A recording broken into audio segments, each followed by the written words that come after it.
गंगा दशहरा कब और क्यों मनाया जाता है? हिंदू धर्म में गंगा नदी को देवी रूप में पूजा जाता है। गंगा दशहरा की विशेष मान्यता है। गंगा नदी को माँ गंगा कहा जाता है। कहते हैं गंगा में डुबकी लगाने से जातक के सभी पाप धुल जाते हैं। ऐसे में गंगा दशहरा अत्यधिक महत्वपूर्ण मानी जाती है। मान्यतानुसार ज्येष्ठ मास के शुक्ल पक्ष की दशमी तिथि पर हस्त नक्षत्र में माँ गंगा धरती पर अवतरित हुई थी। भागीरथ माँ गंगा को धरती पर लाए थे। इसीलिए माँ गंगा को भागीरथी के नाम से भी जाना जाता है। अपनी पवित्रता के लिए पूजी जाने वाली माँ गंगा ज्येष्ठ शुक्ल दशमी के दिन हस्त नक्षत्र में स्वर्ग से धरती पर अवतरित हुई थी। इसीलिए इस दिन को गंगा दशहरे के रूप में मनाया जाता है। अर्थात स्वर्ग से धरती पर गंगा के आने का पर्व है गंगा दशहरा। माँ गंगा को संपूर्ण विश्व में सबसे पवित्र नदी माना जाता है। जब गंगा धरती पर आई तब यहाँ की बंजर धरती उपजाऊ हुई और हर क्षेत्र में हरियाली छा गई।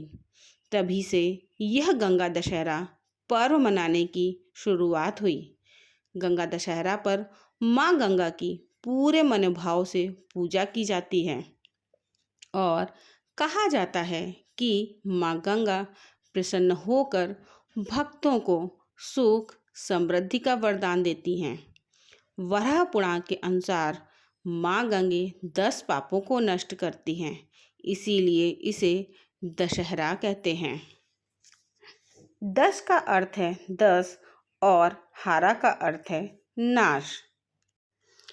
पौराणिक कथा के अनुसार एक समय की बात है, राजा बलि नामक एक दैत्य राज ने भगवान विष्णु को प्रसन्न करके पृथ्वी लोक पर अपना अधिकार जमा लिया था और स्वयं को भगवान समझने लगा था। अहंकार में चूर होकर राजा बलि ने देवराज इंद्र को युद्ध के लिए ललकारा। स्वर्गलोक पर खतरा मंडराता हुआ देख देवराज इंद्र भगवान विष्णु से मदद मांगने पहुंचे। तब राजा बलि के उद्धार के लिए भगवान विष्णु ने वामन रूप धारण कर लिया। उसी समय राजा बलि अपने राज्य की सुख समृद्धि के लिए अश्वमेध यज्ञ करवा रहा था, जिसमें उसने विशाल ब्राह्मण भोजन का आयोजन किया और उसे दान दक्षिणा दी। तभी भगवान विष्णु वामन रूप में राजा बलि के पास पहुँचे। राजा बलि ने जब ब्राह्मण से दान मांगने के लिए कहा तब भगवान वामन ने राजा बलि से 3 कदम जमीन दान के रूप में मांगी। यह सुनकर राजा बलि खुशी खुशी तैयार हो गया। अहंकार बलि ने सोचा कि ये तो बहुत छोटा सा काम है, मेरा तो पूरी धरती पर अधिकार है, मैं इसे 3 पग भूमि दान कर देता हूँ। तब भगवान विष्णु ने अपना विकराल रूप धारण किया। उनका पैर इतने विशाल थे कि उन्होंने पूरी पृथ्वी को एक पैर से नाप लिया और दूसरे पग से पूरे आकाश को। इसके बाद वामन भगवान ने पूछा कि वह अपना तीसरा पैर कहाँ रखें।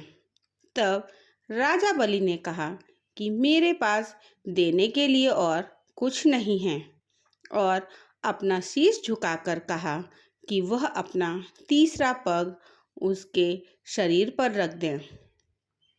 तब वामन भगवान ने ऐसा ही किया और बलि की दानवीरता देखकर वामन देव प्रसन्न हुए और उसे पाताल लोक का राजा बना दिया।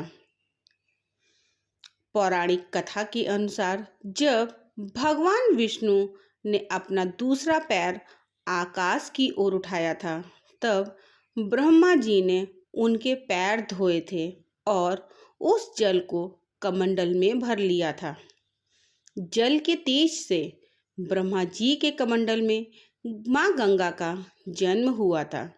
कुछ समय बाद ब्रह्मा जी ने उन्हें पर्वतराज हिमालय को पुत्री के रूप में सौंप दिया। एक कथा यह भी प्रचलित है कि जब भगवान वामन ने अपना पैर आकाश की ओर उठाया था, तब उनकी चोट से आकाश में छेद हो गया था। इसी से 3 धाराएं फूट पड़ी थीं। एक धारा पृथ्वी पर गिरी, दूसरी स्वर्गलोक में और तीसरी पाताल लोक में चली गई। इसीलिए माँ गंगा को त्रिपथगा से नाम से भी जाना जाता है। दूसरी पौराणिक कथा भगवान राम के वंशजों से जुड़ी है। अयोध्या के राजा सगर की 2 रानियां थीं। एक का नाम केशनी और दूसरी सुमति। उनकी कोई संतान नहीं थी। संतान प्राप्ति के लिए दोनों रानियां हिमालय में भगवान की पूजा अर्चना और तपस्या में लग गईं। तब ब्रह्मा के पुत्र महर्षि भृगु ने उन्हें वरदान दिया कि एक रानी से राजा को 60,000 अभिमानी पुत्र की प्राप्ति होगी, जबकि दूसरी रानी से एक पुत्र की प्राप्ति होगी जो सुशील और विवेकी होगा। केशनी ने एक पुत्र को जन्म दिया, जबकि सुमति के गर्भ से एक पिंड का जन्म हुआ। उसमें से 60,000 पुत्रों का जन्म हुआ। एक बार अपने साम्राज्य के विस्तार के लिए राजा सगर ने अश्वमेध यज्ञ का आयोजन किया और यज्ञ के दौरान एक घोड़ा छोड़ दिया। जब इस यज्ञ का पता देवराज इंद्र को चला तो वह चिंता में आ गए। उन्हें यह चिंता थी कि अगर अश्वमेध का घोड़ा स्वर्ग से गुजर जाता है तो राजा सगर स्वर्गलोक पर भी अपना साम्राज्य स्थापित कर लेंगे, क्योंकि पौराणिक काल में अश्वमेध यज्ञ के दौरान छोड़ा गया घोड़ा जिस राज्य से गुजरता था वह राज उस राजा का हो जाता था।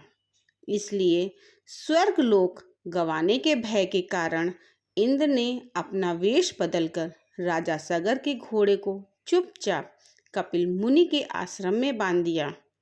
इस दौरान कपिल मुनि घोर ध्यान मुद्रा में थे। जब घोड़े के चोरी की बात राजा सगर को मिली तब वह अत्यंत क्रोधित हो गए और उन्होंने आवेश में आकर अपने 60,000 पुत्रों को घोड़े की खोज में भेज दिया। जब उनके पुत्रों को यह ज्ञान हुआ कि कपिल मुनि के आश्रम में वह घोड़ा बंधा है, तब उन्होंने भ्रांतिवश कपिल मुनि को चोर मान लिया और उनसे युद्ध करने के लिए आश्रम में घुस गए और उथल पुथल करने लगे। ध्यान मुद्रा में लीन कपिल मुनि को जब शोर सुनाई दिया तो वह घटना स्थल पर पहुँचे, जहाँ सगर के पुत्र उन पर घोड़े की चोरी का झूठा इल्जाम लगा रहे थे। यह सुनकर देव मुनि अत्यंत क्रोधित हो गए और उन्होंने क्रोध में आकर राजा सगर के सभी पुत्रों को अग्नि में भस्म कर दिया और उसके सभी पुत्र प्रेत योनि में भटकने लगे।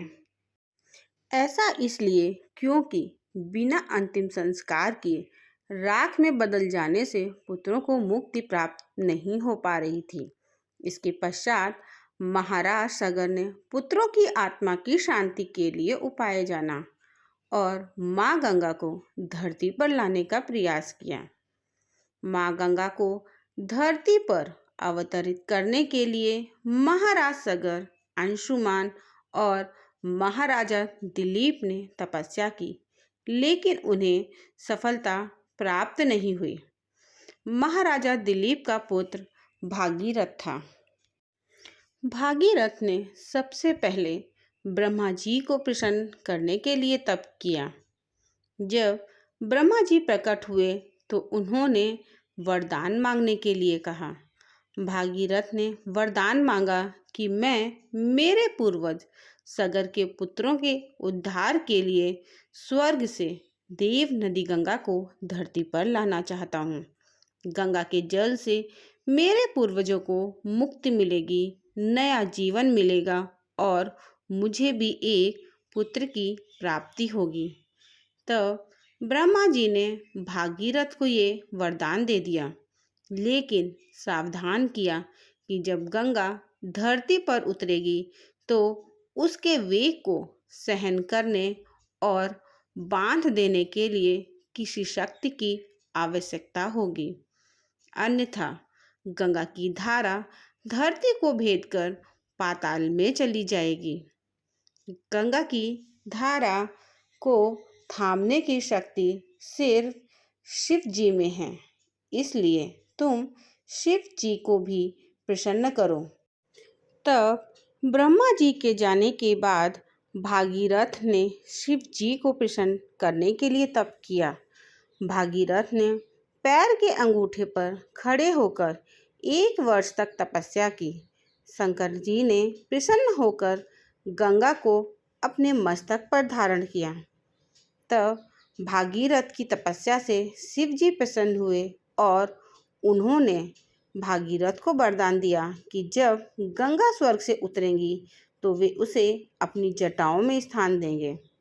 भागीरथ को लगा कि अब तो काम हो गया, गंगा के स्वर्ग से धरती पर उतरने में कोई दिक्कत नहीं है। लेकिन उस समय गंगा ने अपनी एक चिंता बताई कि जब शिव जी उन्हें अपनी जटाओं में रोकेंगे तो कहीं वे अपवित्र तो नहीं हो जाएंगी। गंगा की ये बात शिव जी को मालूम हुई तो भगवान शिव को इसमें अपना अपमान दिखाई दिया। जब गंगा शिव जी की जटाओं में आई तो उन्होंने गंगा को जटाओं में ही रोक लिया। गंगा की धारा शिव जी की जटाओं तक तो आई, लेकिन पृथ्वी पर नहीं गिरी। भागीरथ को पूरी बात मालूम हुई तो भागीरथ ने शिव जी को प्रसन्न करने के लिए फिर से तप किया। शिव जी प्रसन्न हुए और उन्होंने गंगा को 7 धाराओं में बांट दिया। उन्हीं 7 धाराओं में से एक गंगा बनकर भागीरथ के पीछे पीछे चल दी। गंगा को हिमालय से गंगा सागर तक पहुंचाने के मार्ग में कई दिक्कतें आईं, लेकिन भागीरथ ने हार नहीं मानी। वो हर मुश्किल को हल करते हुए आगे बढ़ते रहे। उनकी यह लगन देखकर ही ब्रह्मा जी ने उन्हें वरदान दिया कि धरती पर गंगा का एक नाम भागीरथी भी होगा। गंगा भागीरथ की पुत्री के रूप में भी दुनिया में जानी जाएंगी। इसीलिए कहानियों में कहा गया है कि भागीरथ की कठोर तपस्या से प्रसन्न होकर माँ गंगा को हिमालय से धरती पर आना पड़ा। माँ गंगा सबसे पहले पर्वत पर आईं, इसलिए उस दिन को हम गंगा सप्तमी के नाम से जानते हैं। और माँ गंगा का आगमन जब मैदानी इलाके में हुआ, उस दिन को हम गंगा दशहरा पर्व के रूप में मनाते हैं। गंगा जब पहली बार मैदानी क्षेत्र में दाखिल हुई, तब जाकर हजारों सालों से रखी राजा सगर के पुत्रों की अस्थियों का विसर्जन हो पाया और राजा सगर के पुत्रों को मुक्ति मिली। गंगा दशहरा पर दान और स्नान। माना जाता है कि जो भक्त गंगा दशहरा पर स्नान व दान करते हैं, उन्हें शुभ फल की प्राप्ति होती है। इस दिन पूजा पाठ करने, गंगा दशहरा की कथा सुनने, गंगा आरती और गंगा में डुबकी लगाने पर व्यक्ति को मोक्ष की प्राप्ति होती है। गंगा दशहरा के दिन दान में अन्न, फल, जल, श्रृंगार सामग्री, घी, नमक, शक्कर और वस्त्र दान में देने शुभ माने जाते हैं। दोस्तों, आपको यह जानकारी कैसी लगी? यह तमाम जानकारी जन रुचि को ध्यान में रखकर दी जा रही है। ज्योतिष और धर्म के उपाय और सलाहों को अपनी आस्था और विश्वास पर आजमाएं। वीडियो का उद्देश्य मात्र आपको बेहतर सलाह देना है। इस संदर्भ में हम किसी प्रकार का कोई दावा नहीं करते हैं।